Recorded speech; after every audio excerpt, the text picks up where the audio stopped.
Good evening, and welcome to Entity Voices Paranormal. I'm sorry, I just saw Ron's hat. Okay, I just killed that intro. But anyway, welcome to Entity Voices Paranormal Evidence. I'm Tony Rathman. And this is Cherie. Chris Allgood. Audrey Keeler. You're muted, EVPI. You're doing the mime thing again. Again, Lourdes Gonzalez and Ron Yakovic. It's not a thinking cap. Let me start with that. Oh my! I couldn't even finish the opening. That made me laugh so hard. Week after week, I'm sitting at the cool kids table and I'm not getting it. Anyway, tonight we have an amazing guest. We have Ken DeCosta with us, who is manager and director of Riseup Paranormal. So welcome, Ken. okay. Welcome, Ken. Ladies and gentlemen, thank you so much. It's a pleasure to be here tonight. Usually I introduce myself as John Zaffis and see if I can get away with it. That's awesome. That's not going to happen tonight. So it is a pleasure to be with you tonight. I'm looking forward to this. I have been for quite a while now. Well, thank you. It's a pleasure to have you here. And I can tell you, I reviewed the evidence that Ken sent over, and they are some fantastic EVPs. So I want to let our audience know you're in for some great evidence EVPs tonight. So definitely looking forward to that. But before we jump into evidence, Ken, can you tell us how you got into the paranormal, when it started, how you ended up going down this path, and how that happened for you? Well, it started as a very young child. I had about 8 years old. Even before that, I was fascinated with the space program. That was a big deal when I was a kid. These were like our real heroes, you know. We take it for granted a little bit now, but back then it was a big deal. And then all of a sudden, these things called UFOs came along. And I was like, well, what are these things? So I had an older cousin who loved this stuff too, and he had all the magazines, Life magazine, and all the UFO magazines. So that's really how this started. Then eventually I started getting into Bigfoot and Loch Ness Monster and all this weird stuff. And ghosts I really didn't have an interest in, to be honest with you. Ghosts were like Buzz, you know, in a different form, scared the heck out of me. But eventually, I mean, everything evolves into that. So this whole thing we call the paranormal, this weird world we're in, it was all part of it. So then I kind of immersed myself in that and started doing this in like when I was 18 years old, like in 1975, you know. So I'm coming up on 45 years of this, this absolute silliness, you know, and Wow. I try to explain to people that when I was doing this, there was no Facebook, there was no StreamYard, there was no internet, there were no cell phones, and people just looked at me like, you know, how did you survive? It's actually a very good question. But looking back on it, you know, in those days, you know, there wasn't a clamor to get some kid to come to their house and, you know, because I heard ghost stories, and every once in a while, you know, I'd drag a buddy of mine and we'd go to these places. But, they were few and far between, but I wouldn't change it because I had an opportunity to read and learn things before I got out there. So I was able to kind of build up a knowledge base a little bit before I jumped in the deep end of the pool. So while we learned on the fly, because there weren't a lot of templates back then, or TV and everything now. In another way, it was good because I got what you can consider an education in this before we actually started going into people's homes and investigating buildings. And then 2007, my son David and I, he had some kids that he went to college with, and they had an interest in it too. So we put ourselves together, and that's how Riseup Paranormal started 13 years ago. Wow. Awesome. I think it's so important to point out when somebody's got that much wealth of experience. They started out, like you said, and there was no template, and he's still doing it. because so many people who do what we do are so critical of their peers and the community, and it's our responsibility to shape the community that we're a part of. And when Right. people with that experience stay in it and pass it on to other people, that's paying it forward, and that's making the field better for everybody. So kudos for what you've done and for us, because I appreciate that. I appreciate that, Ron. And the approach I've had has always worked for me. I'm not a skeptic, but I am skeptical. And I think there are two different things there. So I try to stay objective, even at our own expense sometimes. When we think we have something great, we won't bother to waste anybody's time before we analyze it through sound programs and all sorts of steps that we take. So it works for me. If I was just everything's a ghost, I think I would have ran from this and gone fishing a long time. Well, to follow up on what Ron said, Ken, that makes you tough as nails, because I mean, paranormal investigators today, when we go out, we face the people that, that the skeptics and the scientists that say that we're full of crap and the evidence that we have is crap. But in the late 70s and early 80s, I mean, you guys faced even more controversy. Paved the way. And you paved the way for us today. You guys put up with a lot more crap. So you guys are more tough as nails than we are. I know it was just a different time. And I've always encountered this where, I would say, yes, I'm interested in this, and give you this look. And, but then within 10 seconds, they're telling me a ghost story. Right. On my street, there was a house, or this happened to me, or my aunt did this. And so everybody has one. Yep. And I think that if you let them know you're interested in it, they might look at you funny. But then the next thing you know, that they're filling you in on a little story that they had. So that was good. But, I'm not going to lie to you. It was like still a really weird thing back then. But hey, listen, I was an athlete through high school and into college and stuff. So I was a pretty normal guy. Some people go bowling. I did this. This was my release. This was my. They both took balls. I think that's the point here. I know they both take a lot of them, different shapes, different sizes. So true, though. I mean, today we do have the advantage because of the last 13, 15 years of paranormal programs that, to be able to talk about it and be able to discuss it without people completely freaking out, that's all changed.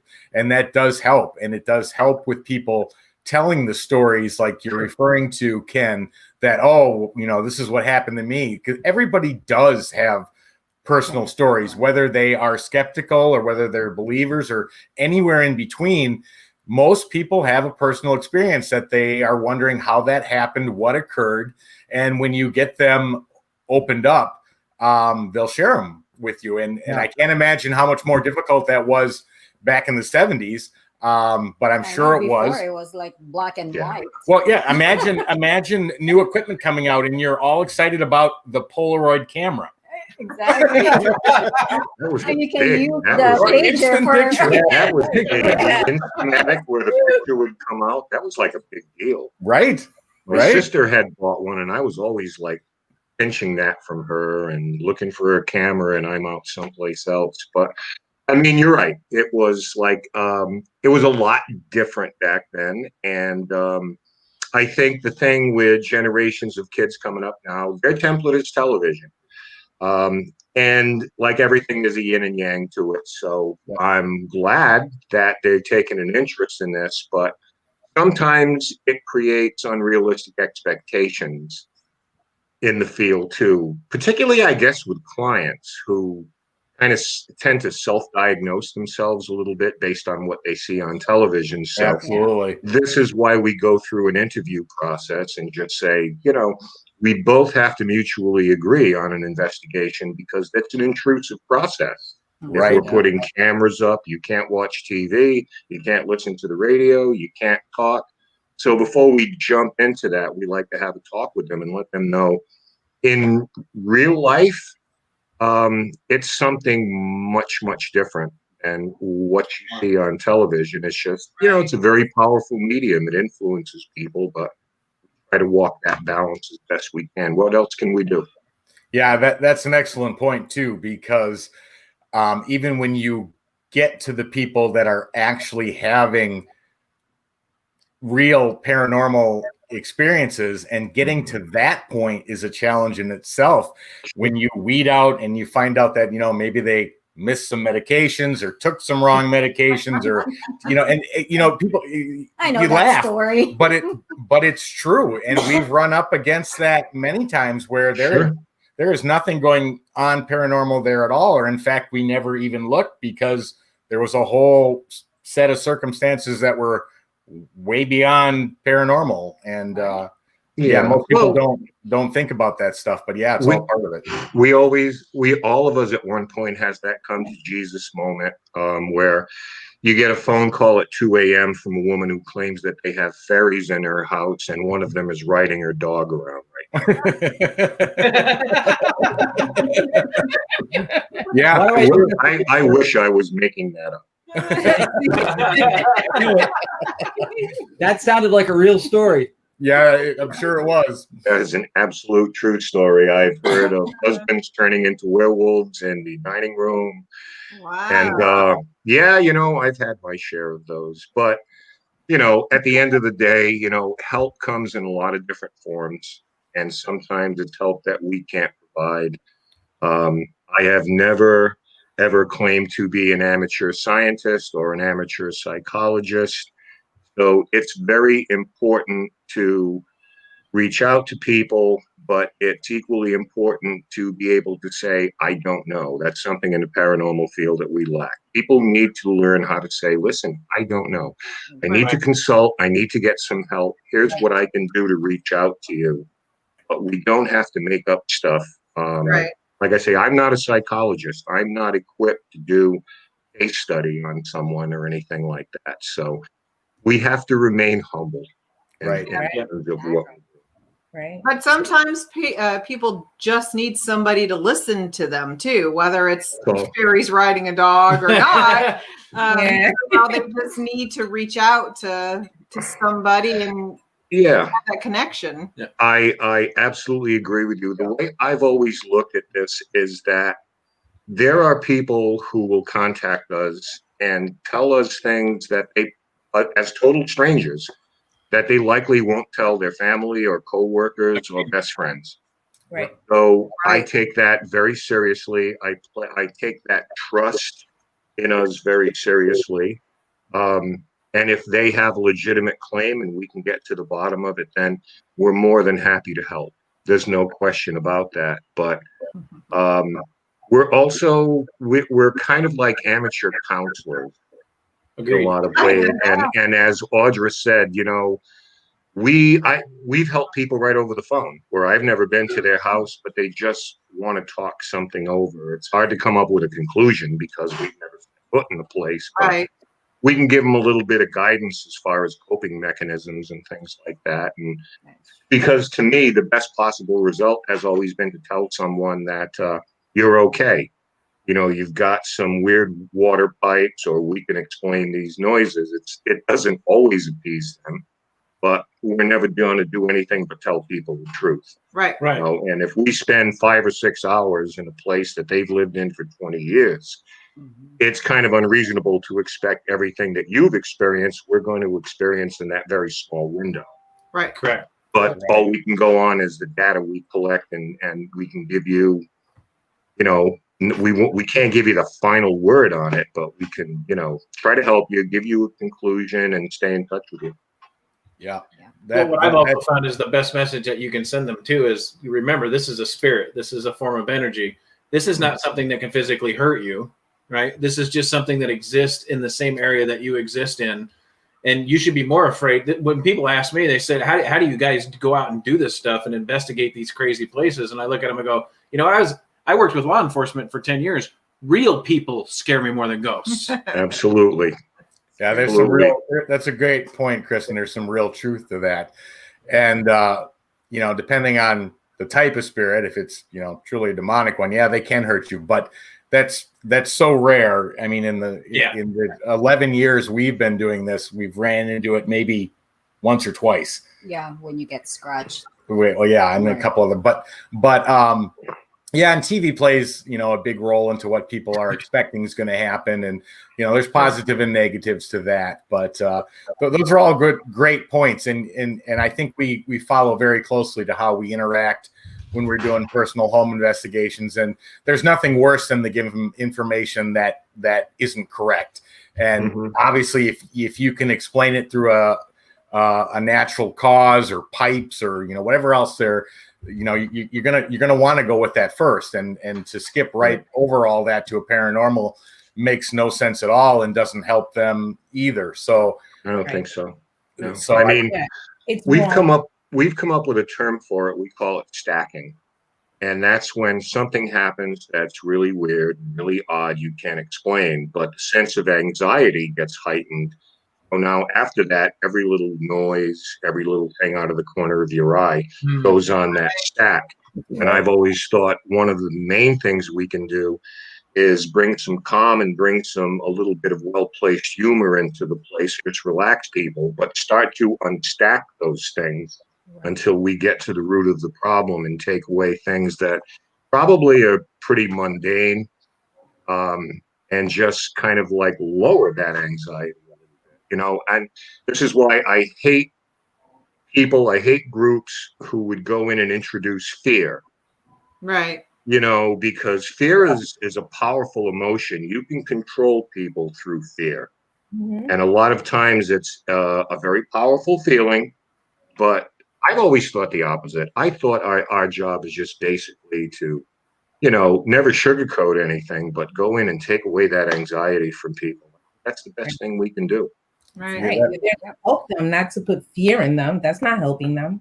Right. Exactly. And, for most people who are calling people like us, this is probably something that they were never expecting to run into. And the highest emotion at that point is fear. Sure. And that is what, Ken, you are absolutely correct. That is what you want to diminish first before you can even get to figuring out what's going on. But even by removing that, similar to what Audra was saying about they just want to talk to somebody, they want to tell somebody what they experienced, somebody that they trust to not make fun or laugh or at least be able to have experienced enough years behind them to say, yeah, we know what you're talking about. Yes. And then diminish that fear. Those two steps alone can make a 180-degree difference in how they're feeling. And then the rest of the investigation can only help or dismiss what they were saying. Yeah, exactly. It helps if you're able to say, I've heard this kind of story before. I've dealt with this kind of thing before. It all amounts to the same thing, letting people know, listen, you're not alone. Whether that's us to help you or whether it's somebody else who's had something similar. I think that helps people because they just don't feel like they're isolated in this as much as they are, especially when maybe their husband doesn't believe it or their friends don't believe it. I mean, that's a very isolated, lonely feeling when you're going through this type of thing. They're looking for someone to tell. They want to tell someone. They can't tell their family, their friends.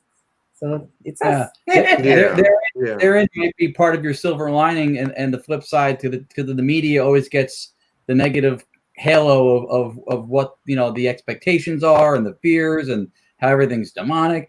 But the flip side of that is when people see all these testimonials on all these shows that people share in their stories, that is another way to feel like you're somewhat part of a community of other people who've experienced, people who have gone through what you're going through.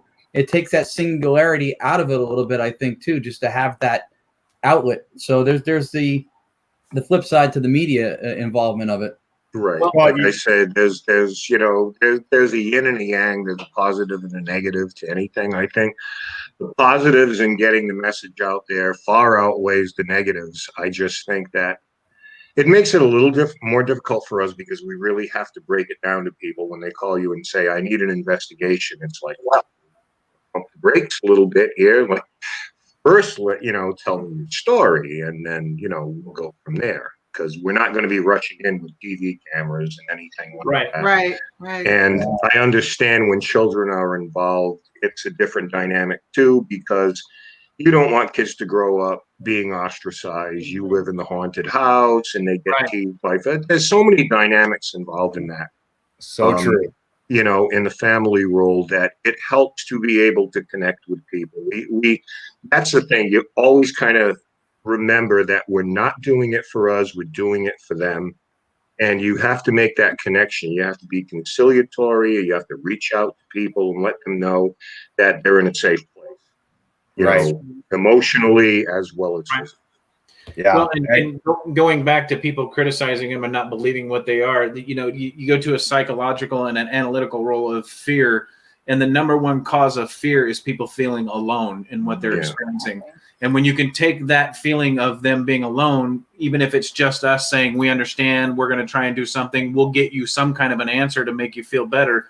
Just us being paranormal investigators going into like a private home, taking away that feeling of them being alone, takes away 50% of that fear factor that they have. I mean, you still have the unknown portion of it, but the number one cause of people being afraid is that they feel like they're alone. And when you can take that portion away, that alone makes them feel better. No, it's so true, Chris. And that, I mean, that's the whole reason behind every support group that's out there today, whether it be Gamblers Anonymous, Alcoholic Anonymous. I mean, I don't care which one you choose. You're bringing those people together to let them know they're not alone. And yeah, that fights a percentage of the battle right off the bat. But with that said, I want to get into some of these EVPs because they are fantastic. Yeah, man. So, with that said, I'm going to let Ken give an intro to this first one I'm going to play. And the first EVP I'm going to play is at Fort Barton. Okay. And it's a great EVP. But Ken, you want to give just a little background on what was happening when you captured this? Yeah, sure. Fort Barton is in the town I live in Rhode Island, and it was a Revolutionary War staging ground for the Battle of Rhode Island.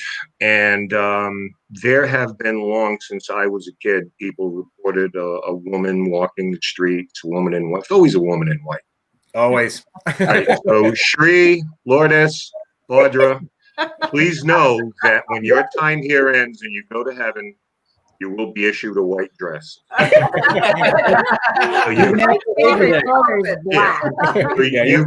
got that going for you. Even after but the stories go back even at the 70s, where some firefighters went into Battle of Brushfire and they saw a woman's floating head coming through the woods at them or coming down a stream at them. So there's been a lot of talk about that. So a couple of our guys went up, got permission from the police chief in my town. He's great. He loves us. So nice.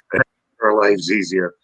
They told them they were going to go up there. So they were in one of the earthworks up there, which commonly would be known as a foxhole. So Fort Barton's on a hill, strategically, militarily, it's overlooking the Sakonnet Bay. So they were up there doing an EVP session, and they went back. And one of our investigators said, "Why won't you talk to us? You know, are you scared?" And then after that, my son David said, "Do you know General Prescott?" which was a central figure in the Battle of Rhode Island. So they were going through some history things. Two guys up there, 11 o'clock, midnight, whenever they were up there. And in the middle of them, we just hear a woman's voice that obviously shouldn't be there. And this is a true EVP because they didn't react to it and we didn't hear about it till we reviewed. Nobody reacts to it, and it's clear. No. Yeah, right. This is weird. Okay, here it comes for our audience. Here's that EVP. Scared. Do you know General Prescott?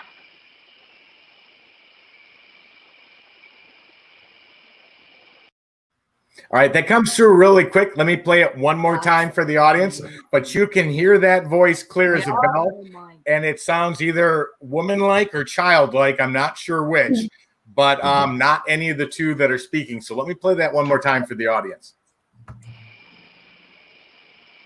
Scared.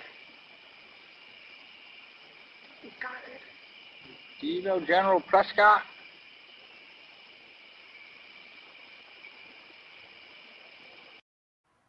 even the clarity of and the tone of the voice. I mean, clearly, without a doubt, that's Class A. You can hear them say, "He's got it." Yeah. Yeah.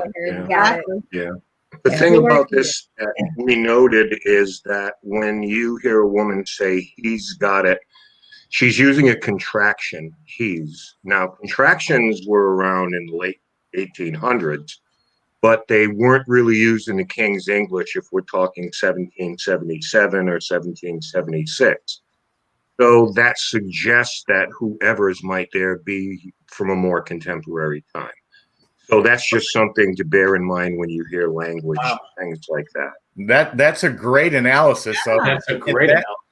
You know, people always ask us why we focus so heavily on, I mean, obviously our name is Entity Voices, but why we focus so heavily on EVPs and ITC. Well, it's because there's so much evidence just within hearing the voice, whether they're male or female, whether they have specific accents from different dialects, or, I mean, the amount of information that you can deduct from what you're hearing above and beyond the words they're saying. To us, it's just the ultimate evidence, and that's why we focus so heavily on it. Absolutely. Absolutely. And highly enigmatic when you're in a situation like that where anybody would have heard it in the room and, like Ken said, reacted to it, and nobody does. Right.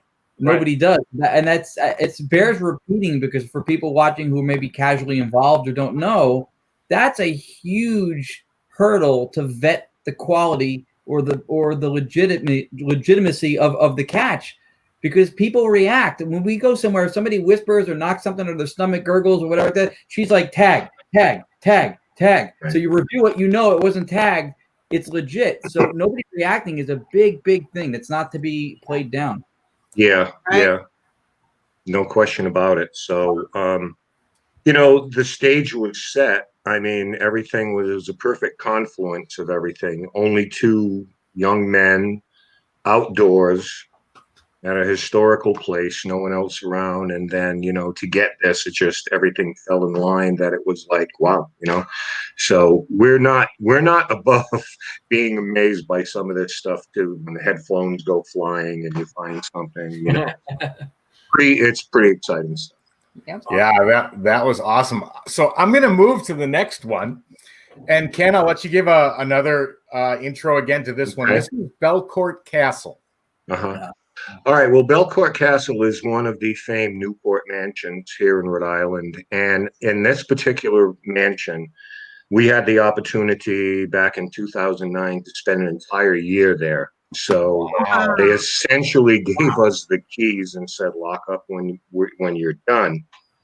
So I think we did 25 separate investigations there.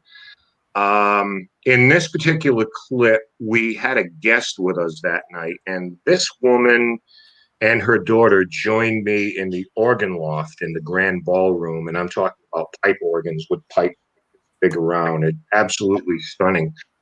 But the mom was wearing a silver sequin jacket that you could see from space, and there was no missing her. So we're up in the organ loft. We're doing an EVP session. Down below us are suits of armor from all over the world: Spain, Italy, China, etc., and so forth. Denmark. So we're in this Gothic. I mean, this is Gothic. There's a picture of this place in the dictionary next to Gothic.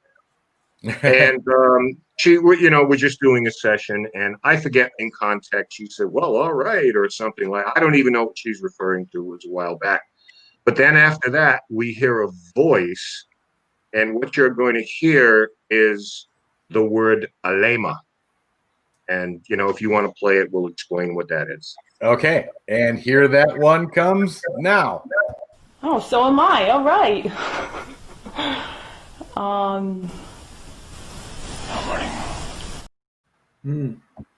Let me play that. That was really quick. Let me play that one more time. But yeah, you can hear that without a doubt. Here it comes. Without a doubt. Yeah. Oh, so am I. All right.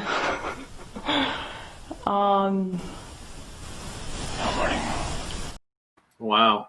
Huh. Okay.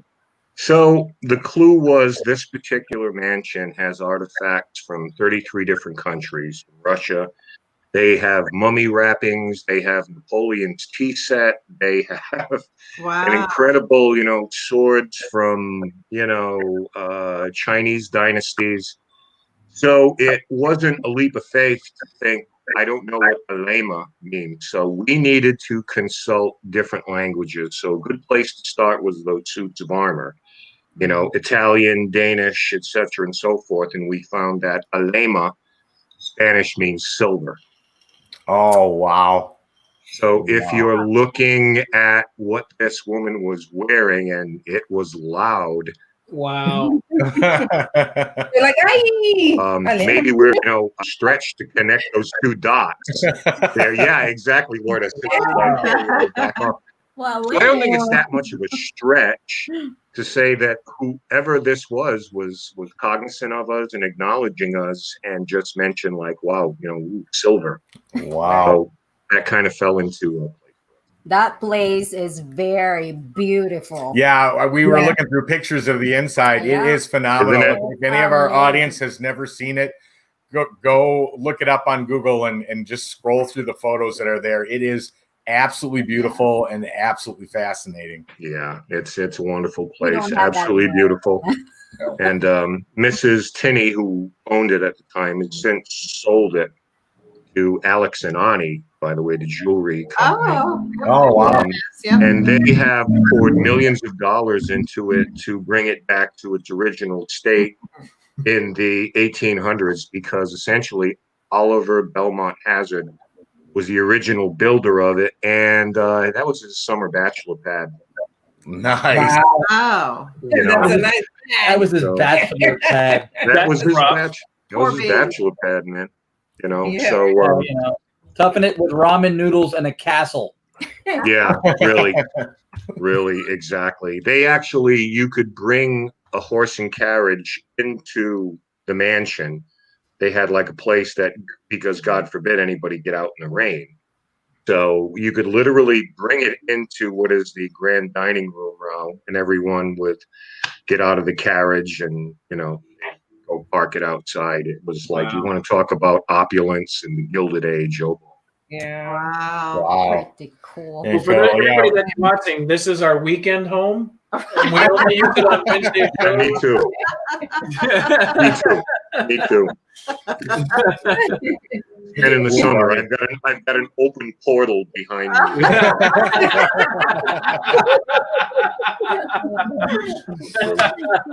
Oh no. That's awesome. That is very awesome. All right, so the next one, like I said, these are absolutely fascinating. This one is titled Merci Bercou.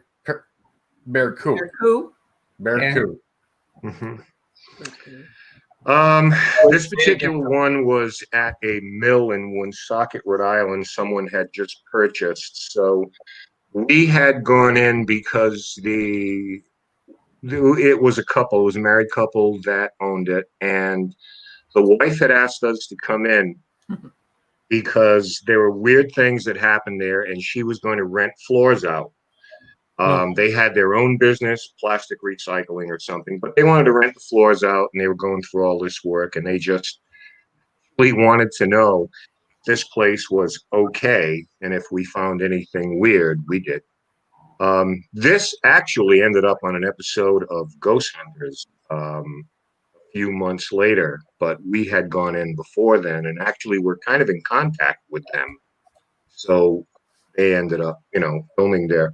But what happened here is this particular place in Woonsocket was founded by French Canadians, built by French Canadians. The churches were built, the schools were built, they worked the mills, and to this day, there's a very high percentage of French Canadian population there. So what I decided to do, and this answers the age-old question, why did we go to Greece and get EVPs back in English? So what I decided to do was do an EVP session in the best high school sophomore French that I possibly could, and just ask general basic questions. Absolutely nothing happened at all. So at the end of about an hour, and you know who Joe Chin is, right? Oh, of course. Okay, well, Joe is sitting right next to me, and it's us and the owner and one of our investigators with a parabolic microphone with recording capabilities and headphones. He heard nothing on this. So at the end of it, I just said, thank you for your time. Merci beaucoup. And when we reviewed it, again, we didn't respond, low frequency. This is the immediate response that I got back. You'll hear my voice and then another one. And here it is. And if you have tried to talk to us, thank you. Merci. Merci beaucoup. Merci beaucoup. Wow. That was Let me play that one more time. Yeah. And if you have tried to talk to us, thank you. Merci. Merci beaucoup. There is no misinterpreting that. That was incredible. What is Yeah. the meaning of messy bucco? Thank you. Thank you. Oh, okay. French, yeah. Yeah. Honestly, that's probably one of my 3 favorite Yeah, That that's we- awesome. that we've ever come up with. That was, it's clear. It's Yep. clear. And it's yeah, I it's know. the way it's supposed to be pronounced. It's amazing. Yeah, Not it is. Not only is it clear, you can hear his vocal tones. Right? Yeah. If you caught that voice the second Yes. time, you'd be able to identify that was the same person speaking. That was a phenomenal EVP. It was Yeah. incredible. Right. You're absolutely right, Chris. When we ran it through a program we called WASP, which can determine whether there's vocal characteristics, vowels, consonants, and everything, it analyzes my voice and then it analyzes any other voices. So I'm the only one speaking, and it's clearly underneath me on the spectrum.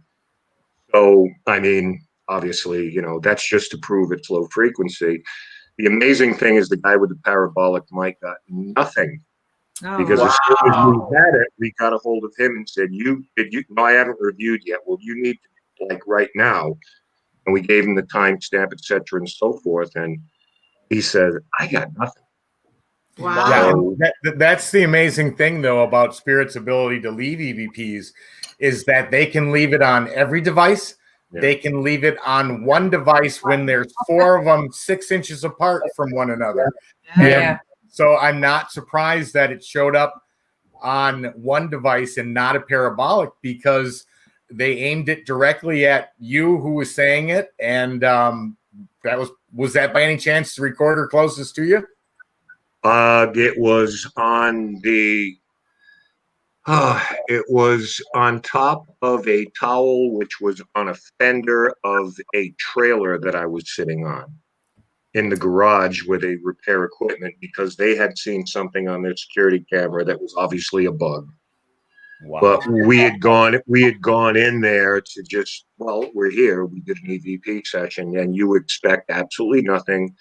Total waste of time for an hour, but lesson to all, you never know until you get home and you start looking at this stuff. Some of the most boring nights we've ever had.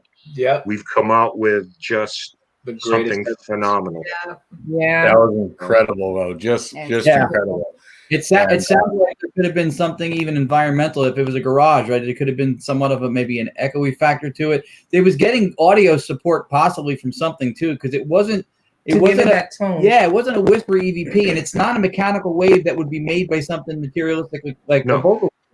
So at a low frequency and that kind of a wave to have tone, there's got to be something. I don't know if there was anything maybe in the environment that aided in audio support like white noise would. Or maybe it's the mechanism of the recorder heating up, and sometimes that crystallization can cause a little bit of a white noise internally, and then I'll give it a chance. Yeah. Whatever it was, that had tone to it. Yeah, complete tone. Absolutely. That was an amazing EVP from the. Well, that's one of the reasons I mentioned. I wanted to point out that I had a towel on top of the fender with the recorder on top of it, because I will never put a recorder down on a metal surface. Right. for that reason, for the reverb and everything like that. So again, you know, everything sort of made sense, you know, in terms of what we did. But yeah, that's got to rank up in the year as one of the top 3 that we've ever came away with. That was amazing. I wish I could take credit for it, but I credit whoever it was that responded to me, because they're the ones who generated it. I was just a stupid guy in the right place at the right time. Using his high school French. Yeah. Yeah, it was bad too. It was that whole concept of them being able to speak in, you know, whatever language you may understand. Shri and I went over to the Philippines to investigate the Diplomat Hotel, and she speaks English, Tagalog, and Japanese.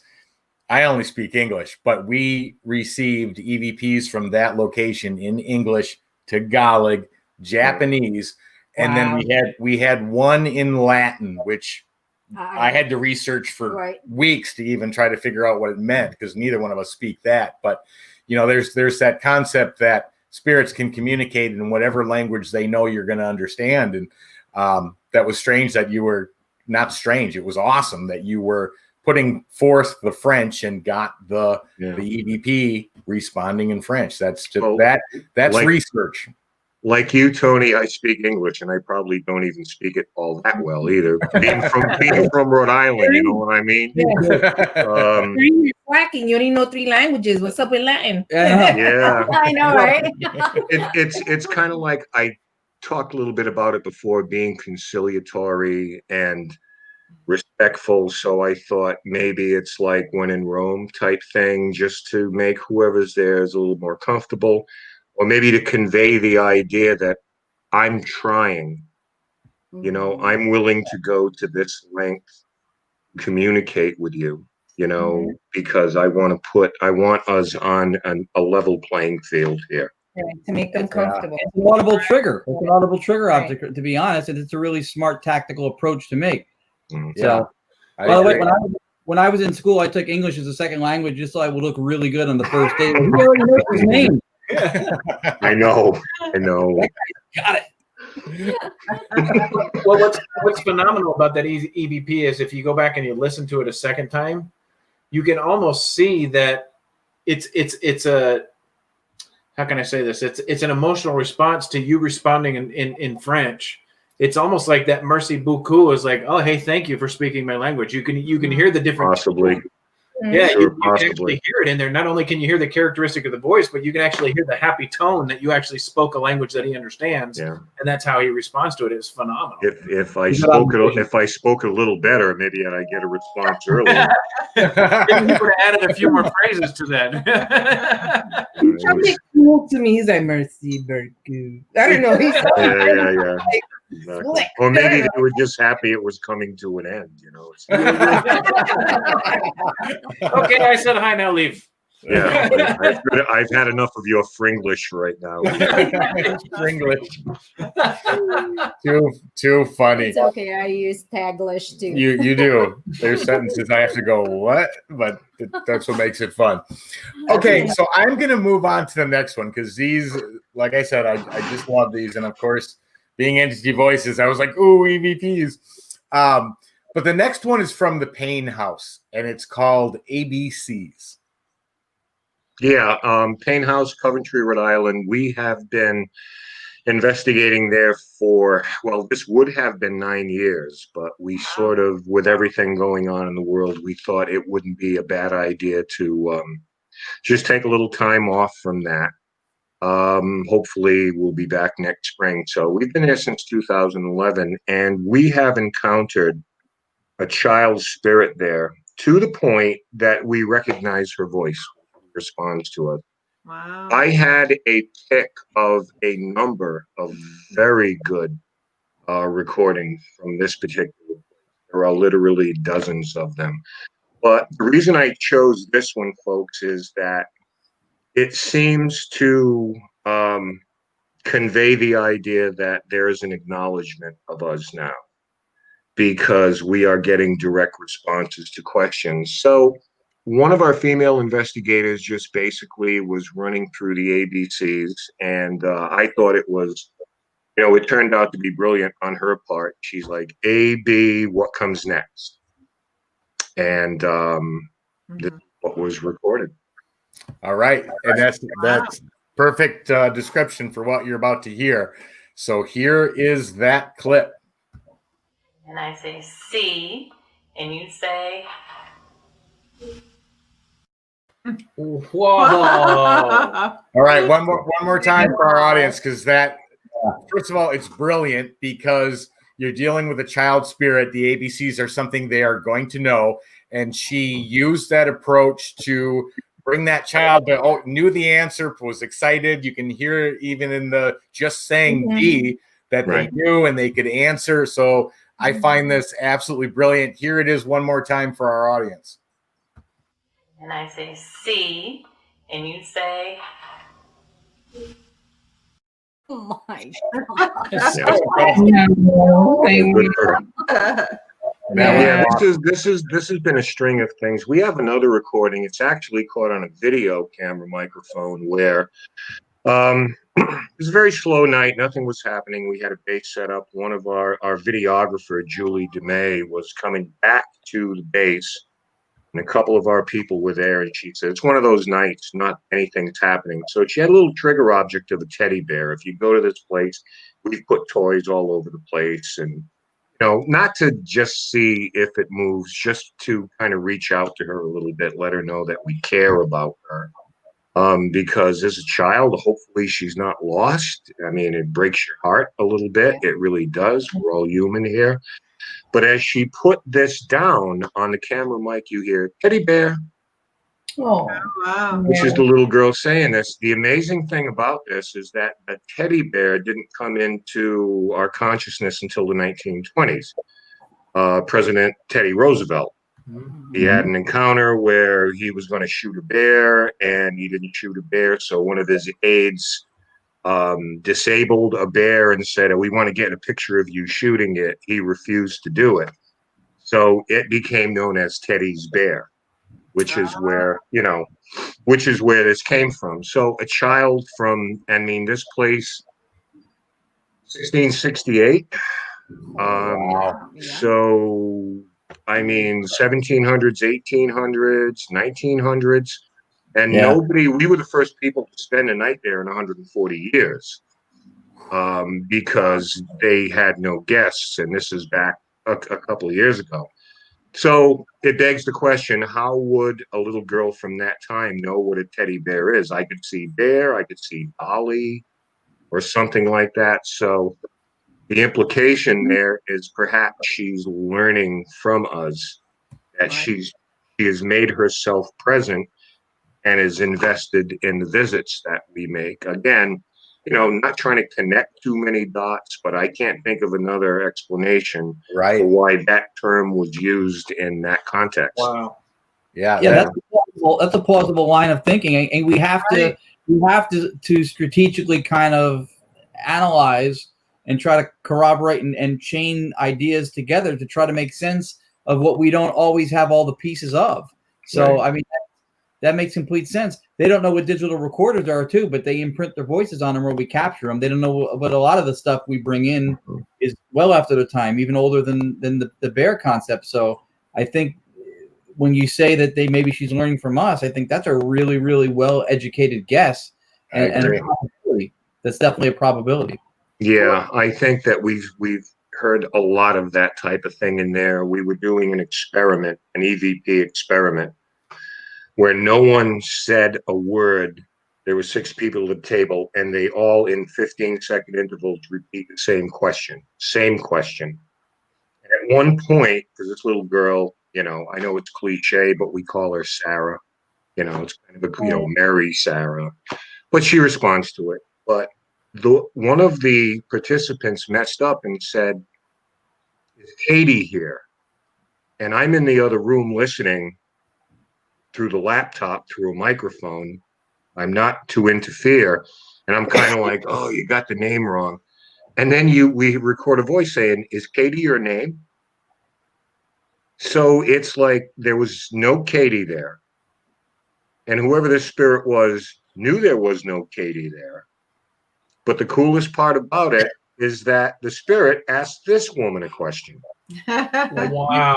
Is Katie your name? Like, who's Katie? I don't know. And so this place is a little hidden gem here that we've kind of opened up to people a little bit more. So, the public and paranormal groups are welcome to come in and make up their own mind on that stuff. Wow. Very cool. And you Pretty know what? interactive. On that description, we actually have that clip. So let me play that, asking if Katie's here. I sent you that one? Oh, you did. That's okay. I just went into this long thing because I forgot I sent that was a perfect intro to it. And it's also the pain house, so it ties in nicely. Let me play that for the audience. Sure. Is Kitty here with us tonight?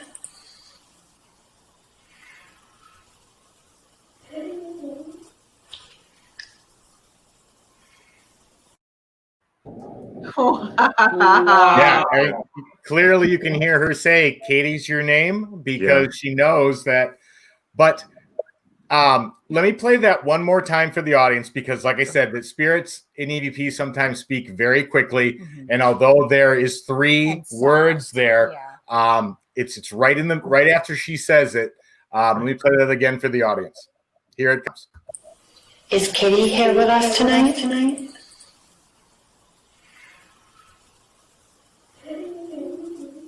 Kitty, your name? Well, there's an is in front of it. That is amazing. That is phenomenal. But so, go ahead. Go ahead, Tony. I'm sorry. No. I was just going to say if you listen very closely, there's some other voices in that EVP background. Yep. And of course, being Entity Voices, we went after them. And I'm going to play another same clip, absolutely identical. But we identified what we think we hear, and I believe I spelled it out text on the clip. So take a listen. Tell me what you think. Audience, do the same. Here it is. You've done this before, Tony. You've done this before. Once or twice. All right, here's that clip. Maybe. Is Kitty here with us tonight?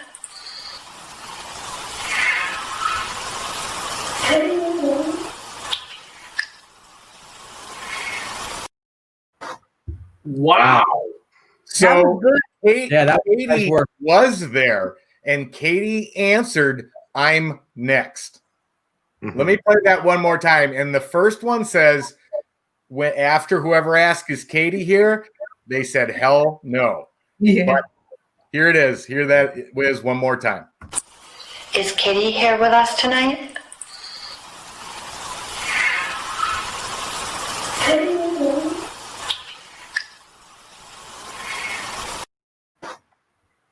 That was great work on your part. Thank you. Yeah, that was outstanding because I think you just confirmed the whole context of it. Who the hell is Katie? I don't know who you're talking about. Right. Exactly. And then, the last part where the woman, and it's a woman's voice.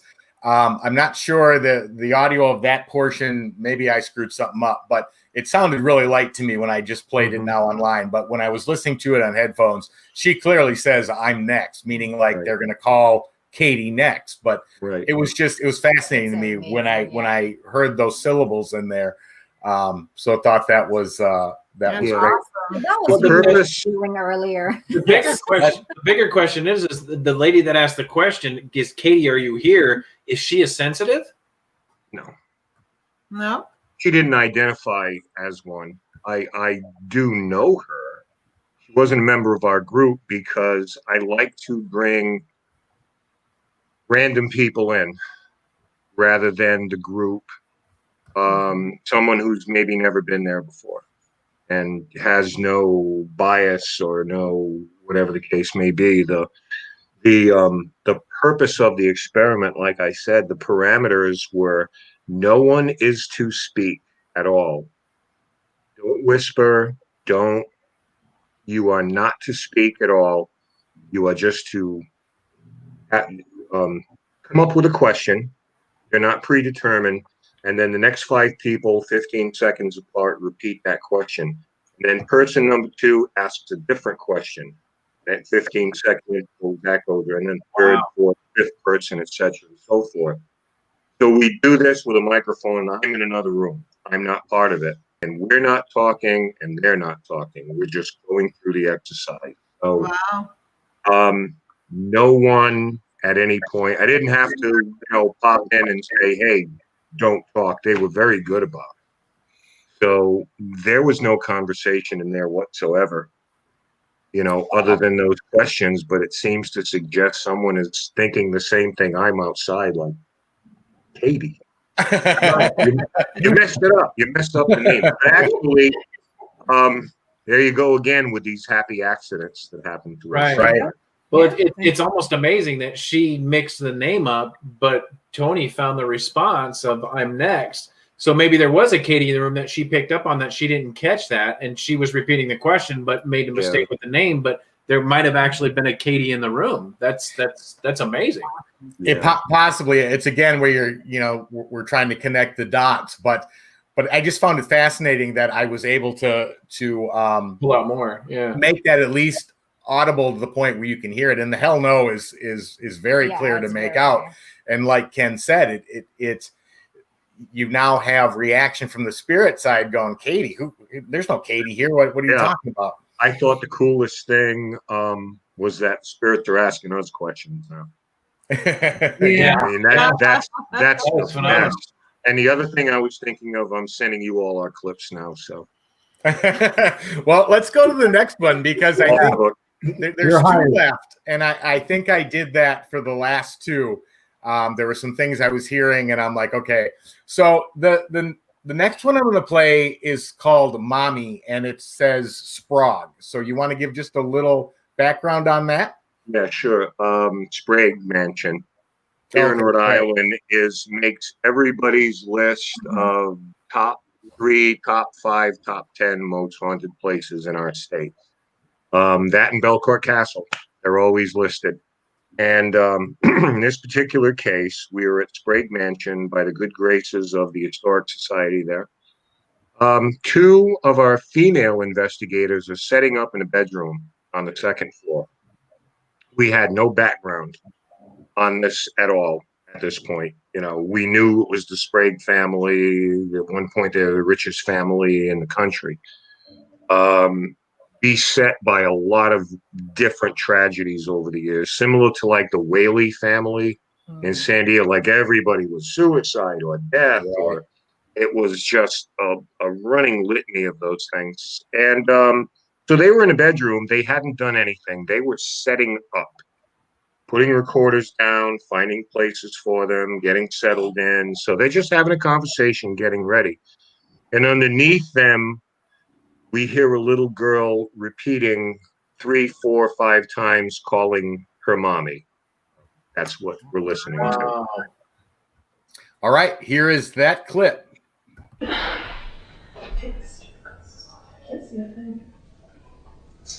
Okay.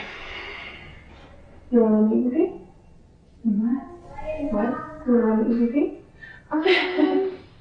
I'm just going to try to get some reading. Okay. Now it's mixed in there, but you can hear that voice. You can hear her saying "mama" or "mommy." That was unbelievable. Yeah, at the very end of it, the 2 girls that are in there, Shayna and I forget the other girl's name. She's no longer with us. She's still alive. She's just not with us. Okay. Good to know. Good to know. Next DVP is hers. You actually hear that's Shayna for the most part, and then at the end you hear the other girl's voice too. So right. But underneath, and you know how it is. A lot of times we get voices under ours who just kind of jump into our conversations. A lot of times, you know how it is with spirits, we're not getting anywhere. So we just start talking to ourselves. And that's when they jump in. About our kids, our jobs, the weather, the local team, whatever. And then all of a sudden, you hear it. So that was kind of one of those things. what we found from the staff later on, that particular bedroom was the bedroom of 10-year-old Mary Waterman Sprague, who passed away at that age tragically because of pneumonia. Oh. So we didn't know that at the time. We were just like, hey, mommy, somebody's calling for their mommy. But then that gave context to it, sadly enough, and unfortunately. But, that seems to be, the backstory to that. Wow. Also I noticed that when we're doing EVP session, mostly spirit will jump in or speak when we were talking. But when you're trying to ask them a question, sometimes they will answer you, sometimes it's not. But when you're talking to somebody, they will jump in. You are absolutely correct. I mean, how many times have we spent hours in complete silence asking one question at a time, making sure there's no overlap, no external, and you get very little. But all of a sudden you're done, but yet maybe you haven't shut the recorder off, and I'm like, well, how do you think that went? Are we going to get something to eat? And all of a sudden, boom, they're in there speaking right over it. Right, and it's hard to disseminate what they said compared to what you said. It's blend in. Right, and this one does blend over a little bit, but let me play. Ron, did you want to say something before I do that? Looked like you were going to say something. That guy. I was just going to say that for people listening to this too, to understand how impressive something like that is too, you're dealing with also with ITC we did with temporal synchronization. When you have a message being emitted from somewhere that's not within the visible materialistic spectrum we can see, and it's reaching us either inaudibly to the ear, but the device can pick it up, or if it's through a radio or whatever it is. So a lot of times it's a very human construct to go, I'm talking to you, you're not answering me. When maybe in fact to temporal synchronize, to get transmission and reception somewhere where it's going to get to where we are, that might be like trying to shoot a moving target. Maybe they're trying to when we ask them and they're not able to. For some reason, it either comes through deferred, delayed, or that's when, for whatever reason, the carrier wave, let's say, or an electromagnetic wave or something that conduct allows like the duplex two-way communication to happen, and that's when you get your recording. So we don't know what the other half of the equation is doing. That's the basic construct of any condenser microphone. Yes. Right. But the other thing is I always try to preach to people when it's like, well, that doesn't make sense. It doesn't have to make sense, because if we can hear footsteps and there's no one there, or if we hear something being dragged and nothing's out of place, we immediately say, oh, those are just residual noises. Can't voices be residual noise? Be tapping into, she obviously isn't, I don't think, misidentifying either of those girls as her mommy, but dimensions kind of go like this. Maybe in the right circumstances. I wish I knew what they were. No one does, but they may have tapped into a voice in that room that, or maybe being adult females, they triggered it. Like I said before, I'm not afraid to say I just don't know. No. And then I think too that sometimes, like, if it's been a place that's been investigated for so long that they just get bored and they don't want to answer you. But if you're communicating and having fun with someone, they want to be a part of it, and that's why they jump in then. Right. Or sometimes it's when you're setting up or bringing it down, they happen. But remember, we're talking as we're setting up and bringing down and having our conversation. They want to be a part of that. And I think, they get bored with this question again. I'm not answering that again. Yeah. I understand. I'll tell you what, Lords, I could not agree with you more, because anytime I go anywhere and I get to the point where I start, there's only so many times you can ask, is there anybody here? Can you give us a sign? And, there's only so many times you can do that. If I've spent 20 minutes or a half hour in a room, I'm out of questions at that point. Sometimes, you get on a roll and you're like, hey, wow, that was a good question. I came up. But other times you're just And then the next group comes in, they're going to ask the same questions: who's Right. here, etc., and so forth. Yeah. You They're know? like, we just answered that. Yeah, Sometimes you're that extra family member on Family Feud that they should have never brought on the show. Yeah, exactly right. You know, this is why when we go into a place, we always announce our presence and always try to say, we are not here to make you do parlor tricks for us. We're not here to have you entertain us. We're not going to ask you to go move the candle and move the books and do tricks for us here. And we're hoping that we can build some kind of communication or some kind of respect. You know, it's kind of like if someone knocked on your door and said, you know, are you Ron Iacovetti? Yes, I am. Well, I have some questions for you. It's like, whoa. I know, right? mean, who are you? What are you wearing?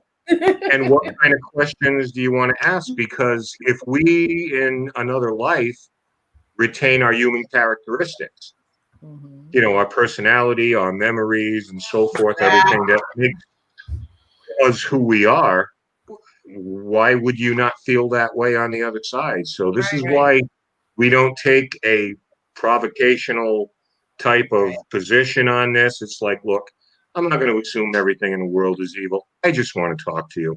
If you're willing and capable of doing it, that's great. If you're not, there's no amount of begging or just because I ask you nicely, you know, a lot of times it's just the right place, the right time, the right question. You know, I wish I had the secret formula. I'd share it with everybody. Right. When you're dealing with an intelligence, you don't have control over at least 50% of the equation, for one. Second of all, the respectful approach is perfect, because if you take into account what you're all saying, which I agree with, if you carry over into an afterlife or a continuing consciousness, any kind of connections to emotions and feelings and resentments and loves and like that, if you're carrying that, then you also in some way also must know that where we are on the side of the veil, that there's a fascination with the possibility of being able to connect. So some things you may ask, and whether they're questions or even for some kind of a physical action or something to take place, that some of that is rooted in a genuine curiosity. I think that's where intent comes into play too. But they would also know that you're not asking them to make them jump through hoop. You're genuinely curious. Like how can we talk? Yeah, that's a great point. With all that said, let me play the little magic. Do you have one more? We have one more after this, but I have the second version of it because we did work a little magic on this one as well. So let me play that. I thought I heard something in this one too. I'm not gonna say what I heard. I'm gonna You say did. We heard it too, and I'm like, there's more there. I want to like, because I'm hearing it for the first time too, so this will be cool. Okay, here is that same clip. Let's see a thing. Okay. You want an EVP? What? You want an EVP? Okay. I'm just gonna try to get some readings. Okay. Wow. Where is Mama? Yeah, that was very clear. He said, "Where is Mama?" Let me play that one more time. Let's see a thing. Okay. You want an EVP? What? You want an EVP? Okay. I'm just gonna try to get some readings. Okay. There's actually two, I heard. Well, what you're hearing is the overlap between the woman who's actually there, the two of them talking, and then the little girl. First, she says, "Where is Mama?" Somebody says "cigarette," and it's kind of it's an off-tone voice. It's not like it's definitely not somebody in the room. There's no vocal tonality to it. It's almost sounds somewhat electronic synthesized, but it's disembodied to me. And then the girl says, "Where's Mama?" And then the other woman who's actually there says something again, and then she says, "Join in," like she's wants to participate in their communication. Yeah. Cool. The very idea that you dug up, "Where's Mama?" and you're hearing the EVP of somebody calling for their mommy. Right. I mean, what can you say? Right. That exactly. never gets old, man. Pretty self-explanatory about what. That never gets old, right? that never gets old. When you hear something that clear, and I'll bring it up every show, and I don't care. When nobody reacts, it's amazing. Right. That has tone. Right. That has a presence. It's unbelievable that nobody reacts to that. That's by definition a phenomenon. That's unbelievable. Yeah, I mean, they just carried on with what they're doing, and of course, all these clips. What I try to do, and what drives me crazy, is when my own team doesn't do it. Please send me 10 seconds before and 10 seconds after, Right. because I don't know what you're talking about. You don't just send me something that goes blah. You know. I told him this thing is so true. You need us Oh, yeah. You need. So obviously, this is a much longer clip, and they just go right on with, and then they actually start the EVP session, and of course, nothing after that. Right. Man, you capture class A. Yeah, that's some good stuff. Amazing. This next one though is, I mean, I'm going to be perfectly honest. I mean, I've listened to, I don't know how many thousands, maybe even more. I have no idea of EVPs. This one, I'm going to let Ken give the background where he was. This is Rose Island, and it is the fog room. Mm-hmm. So let Ken give kind of the background of this EVP, and then we'll take it from there. Okay. Rose Island is in Newport, Rhode Island. It is literally an island with a lighthouse on it. And the only way to access it is by boat. So we made arrangements. You can literally rent this island. Oh, wow. For a week or a night or a weekend. And you become the lighthouse keeper. And what that means is you got to make sure that the generator that provides electricity is gassed up all the time. There's a kitchen there, and basically they leave you alone. They bring you out on a boat. You stay there. There are beds, kitchens, facilities, and there's a much longer history that I won't, really get into. It's not germane to what we're going to hear. On this particular night, we were there overnight. We got dropped off, and this is about 1:30 a.m. And we had switched up, and everyone went to different places. And I was talking to a group of people, and I kind of missed the start of the next session. So I just said, well, I don't want to walk in on the middle of what everyone is doing. So I'm going to go in the foghorn room. And what it is they turned it into a master bedroom looking over the Atlantic Ocean. It's absolutely beautiful. But it's a detached brick building from the lighthouse. There are no conjoining walls or anything like that. And I said, well, I'm just going to go in here for the heck of it and put the recorder down. And this is actually from a video, because I think I had, back in the days where you're using K2 meters and those things. So I had those things in there, and you want to make something light up or whatever the case may be. So I'm doing the questioning in there. I'm the only one in there by myself, detached brick building in the middle of an island out in the Atlantic. And I did not hear this response at all. It's going to, because I did amp it for listening purposes, it may sound like, how could you not? But I did not hear this. And the reason I say it's subjective, because people give me their opinion of what's said. But we can't get, a lot of times we can't get 3 or 5 people to agree on it. So it is what it is. It's subjective, but it's one of the creepier things that I think that we've looked into over the years. All right, let me play this clip, and here it comes. I'd like to make that light up, or maybe move something in the room. Just looking for a sign that you're here. And you can hear me.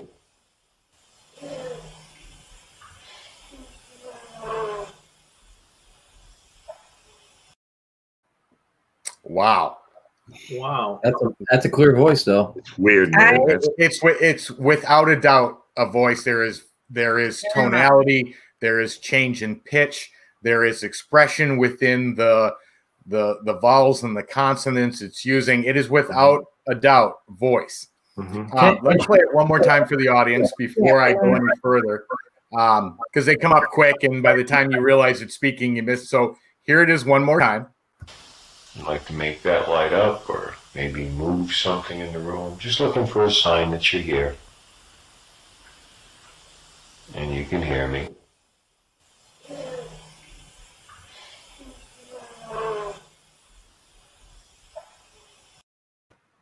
It sounds kidding to me. Yeah. Yeah. To me, it sounds like when he says, I forgot the question actually. What does he say? I don't remember, but can you hear me? I think you said. But I hear, I do. That's my room.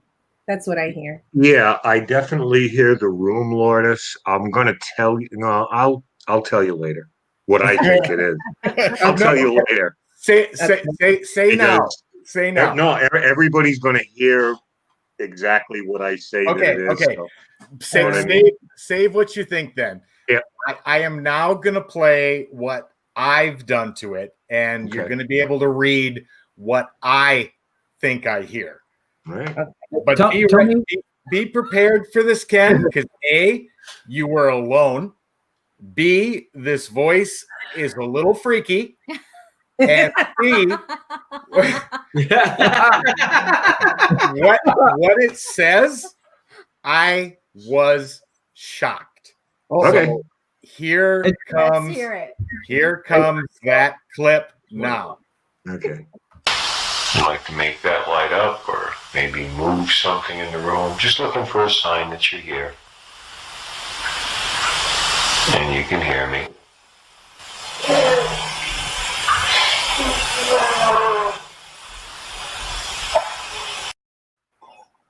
You know, it does sound like that too. Yeah. Wow, that was really good. When I just watched it last time, though, the part about "you are mortal" didn't sound to me like I remember hearing it with the headphones. So Ken is absolutely right. There's some subjectivity, but we were able to bring out and kill him. That one, to me, I don't think there's any more discrepancy on. But again, that's just my personal opinion. But let me play that one more time. Yes, please. I'd like to make that light up or maybe move something in the room. Just looking for a sign that you're here. And you can hear me.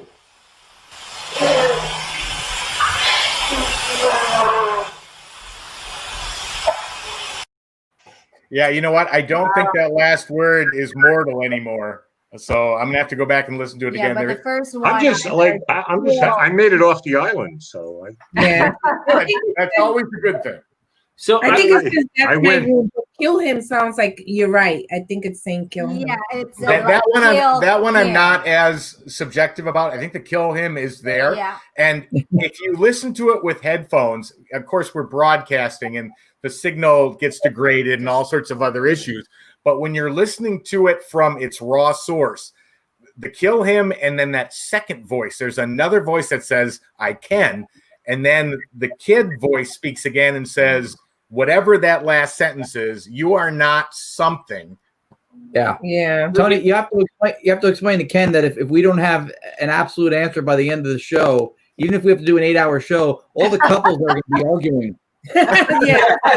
All right. Well, there's two things I want to point out here. All right. Let's figure it out.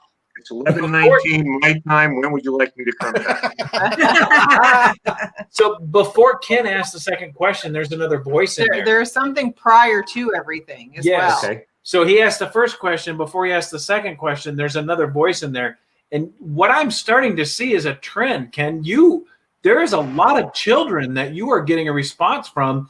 And so I listened to that last one, and I can tell you right now, the tone in your voice when you ask questions is so soothing that I think you're drawing out these children to get these EVPs, which is phenomenal. So I think you should use that going forward. You're drawing out a lot of children in these EVPs, and it's just amazing. That sounded like a child. And is it just me, or did that sound like a child? No, Yeah, it sounds like I mean, child, yes. You know what they say about child spirits, Chris? Yeah, that's what's scaring me here. That's why I brought it up. Honestly, spirits and Frenchmen. honestly, Chris, I have heard that before. Someone was joking around during the Lizzie Borden live event where we were doing the investigation. You should do meditation tapes, stuff like that.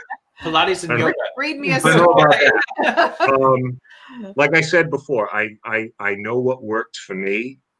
I don't put my radio voice on or anything like that. But I think a lot of people. Yeah, I think a lot. With my voice, with my radio voice, yeah.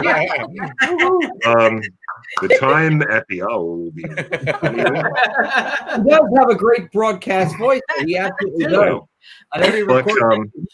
I think a lot of people, not just me, but a lot of people, and I think especially people who've been around this for a while, kind of take that approach where, again, you're trying to be conciliatory. You're not trying, okay, scratch me, punch me, hurt me. It's like, oh, right. God, stop already, you know? Yeah, right. So I think that you're trying to talk to somebody as I'm talking to you folks tonight, you know? Exactly. You try to be calm and measured and just be yourself. Whoever that is, just be yourself. And so, I mean, I think, Chris, a lot of it is that we've had the occasion to just go to a lot of places that happen to have had families and had children. And, you know, unfortunately, some of them, you know, stories don't have happy endings to it. Right. But I think that informs how you approach it, too, whether it's something traumatic or tragic. You know, you want whatever your tone is to reflect your reverence toward that, and you know, and that you feel sorry about what happened there. You know, you're commiserating with them and stuff like that. So yeah, I've heard it before, but I don't spend like a minute like thinking about it. It's just just being who I am. You know, there's also the notion of, you know, that just like when we deal with people, that there's a certain chemistry or a co-vibrance when you co-vibrate with an entity that they speak to this with spirit attachment. They speak to it with sometimes the success or failure with communication at a given time. I've been at events where I'm getting all the communication, and I've been at other events when I can't get anything, but this guy or that lady is getting it. So there could be a variety of things like that. You do have a very smooth vocal, like radio voiceover friendly tone. I don't think that hurts. And children know, I think, like animals, there's a sensory thing where they can tell a genuineness and an openness and intent, you know, a lack thereof, or a presence of fear. I agree. I think a lot of that stuff with how just the way you're communicating with us too, I think that probably comes across. Everything you've said and everything you've demonstrated where you didn't say it had some layer of respect or conciliatory approach to it. And I think that goes probably a longer way than we realize, or that's a longer way than it's maybe even measurable. Yeah. But it's measurable in your results. I would say that it's measurable in your results. Well, you know, you got 7 clips tonight, and I've got, you know, dozens, but you never want to create the impression that, you know, you're some kind of goat's magnet or something like that. Because we have gone through streaks where for 6 months we don't like get a nibble on anything. And then, you know, certain places are active, and then certain times it's like bang, bang, bang. And it's just, there's no rhyme or reason to it. And we have to accept that. It's just kind of the way it is, you know? So, we have to be humble and realize we don't know stuff. We don't know 100% of every instance anything happens in. We don't know 100% of the equation. We can't control it. If it's an intelligence, we don't know how to control it. We certainly can't. If it's residual, we don't know what the play button is all the time to make it happen. We really don't know. Most of those variables, not only do we not know the answers, we don't even know the questions to ask to get there yet. And that's one of the biggest challenges within deciphering stuff on what's happening within the paranormal. But those were without a doubt. And like you said, Ken, sometimes you get answers, sometimes you don't. But that was an amazing set, and we thoroughly enjoyed going through them. And I know our audience did too. So I want to say thank you to you for bringing those to us to share with the audience. I want to say thank you to you for coming on the show and being our guest. And of course, I want to thank the audience for coming on and putting questions and remarks and everything you guys always do for us. But thank you for that. We greatly appreciate it. I can't thank you enough. It's nice meeting everybody tonight. The pleasure has been all mine spending an hour and a half or so with you folks. And, you know, I want to wish everybody the absolute best and do whatever you can. Stay healthy, stay safe. All of you. Everyone looks great right now, and just do what you need to do. But thank you so much for asking me tonight. And, you know, I look forward to whatever's next. And I just wanted to say that we're going to have Tony and Sherry. And you know what? You're all welcome. On Friday nights, we do Dead Air, our YouTube great show, by the way. Great YouTube talk show on the Paranormal Channel. So we're looking forward to you folks joining us there, and we can continue on, because then I'm on the other side of it and I get clips from you folks. Yeah. Yes, you will. That's very cool. Chris, you want to give our closing line so we can let poor Ken get some sleep? And you guys. Guys, if you weren't paying attention to Ron's hat, not as cool as his eyes, but we'll get it going. And if you weren't paying attention, some of the evidence that Ken has posted tonight has been phenomenal. The vocal tones, the responses, and Ken has been one of those paranormal investigators that has led the way for those of us that are in paranormal investigations today. And some of the stuff that he has captured tonight is strictly with his personality and the tone of voice that he uses when he does investigations. Take notes. Go back and listen to this again. Watch it again, because it'll be on you know, Paranormal Voices. You guys know what I'm saying, right? It'll be on Paranormal Entity Voices evidence page. You can watch it again. Take notes. And most of all, guys, I'll quit talking now. Stay haunted, because that's what. All right. Have a good night, everybody. Thanks for watching. Thank you.